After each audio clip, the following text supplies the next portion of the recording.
अस्सलामु अलैकुम प्यारे दोस्तों, आइए सुनते हैं नबी करीम सल्लल्लाहु अलैहि वसल्लम की प्यारी बातें जो दिलों को सुकून देती है।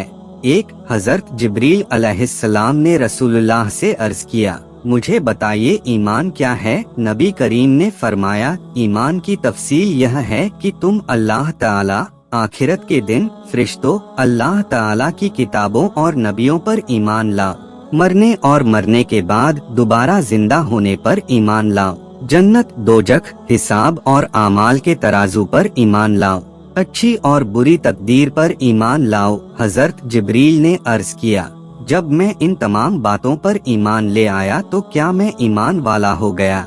आपने फरमाया, जब तुम इन चीजों पर ईमान ले आए तो तुम ईमान वाले बन गए। दो रसूलुल्लाह ने फरमाया, अल्लाह ताला ने जब से इसराफील अलैहिस्सलाम को पैदा फरमाया है, वो दोनों पाँव बराबर किए खड़े हैं, नजर ऊपर नहीं उठाते। उनके और परवरदिगार के दरमियान नूर के 70 पर्दे हैं। हर पर्दा ऐसा है कि अगर इसराफील अलैहिस्सलाम भी उसके करीब जाएं तो जल कर राख हो जाएं। 3 रसूल अल्लाह ने हजरत जिब्रील से पूछा, क्या तुमने अपने रब को देखा है? ये सुनकर जिब्रील अलैहिस्सलाम कांप उठे और अर्ज किया, ए मोहम्मद, मेरे और उनके दरमियान तो नूर के 70 पर्दे हैं, अगर मैं किसी एक के करीब भी पहुंच जाऊं तो जल जाऊं। 4 नबी करीम ने इरशाद फरमाया, अल्लाह ताला का इरशाद है, तुम खर्च करो मैं तुम्हें दूंगा। फिर रसूलुल्लाह ने इरशाद फरमाया, अल्लाह ताला का हाथ यानी उसका खजाना भरा हुआ है, रात और दिन का मुसलसल खर्च उस खजाने को कम नहीं करता। क्या तुम नहीं देखते कि जब से अल्लाह ताला ने आसमान और जमीन को पैदा किया और उससे भी पहले जबकि उनका अर्श पानी पर था, कितना खर्च किया है, इसके बावजूद उनके खजाने में कुछ कमी नहीं हुई। तकदीर के अच्छे बुरे फैसलों का तराजू उन्हीं के हाथ में है। 5 रसूलुल्लाह ने फरमाया, जिसकी मौत इस हाल में आए कि वो इस बात का यकीन करता हो कि अल्लाह ताला का वजूद हक है, वो जन्नत में जाएगा। एक शख्स ने रसूलुल्लाह से सवाल किया कि ईमान क्या है?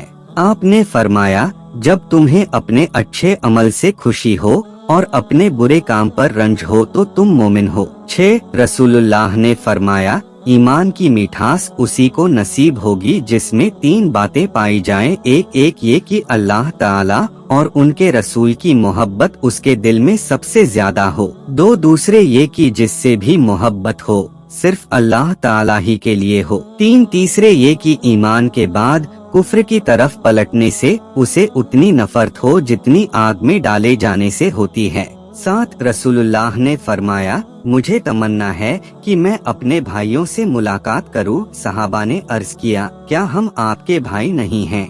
आपने फरमाया, तुम तो मेरे सहाबी हो और मेरे भाई वो लोग हैं जो मुझे देखे बगैर मुझ पर ईमान लाएंगे।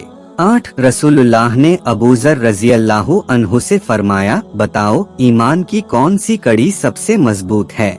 हजरत अबू ज़र ने अर्ज किया, अल्लाह ताला और उसके रसूल को ज्यादा इल्म है। आप ही इरशाद फरमाए। आपने फरमाया, अल्लाह ताला ही के लिए आपस में ताउन, मदद हो, अल्लाह ताला ही के लिए मोहब्बत हो और अल्लाह ताला ही के लिए बुग़्ज़ व अदावत, नफरत हो। 9 रसूलुल्लाह ने फरमाया, जिस शख्स ने मुझे देखा और मुझ पर ईमान लाया उसे तो एक बार मुबारकबाद, और जिसने मुझे नहीं देखा और किताब या कलाम के जरिए ईमान लाया उसे 7 बार मुबारकबाद।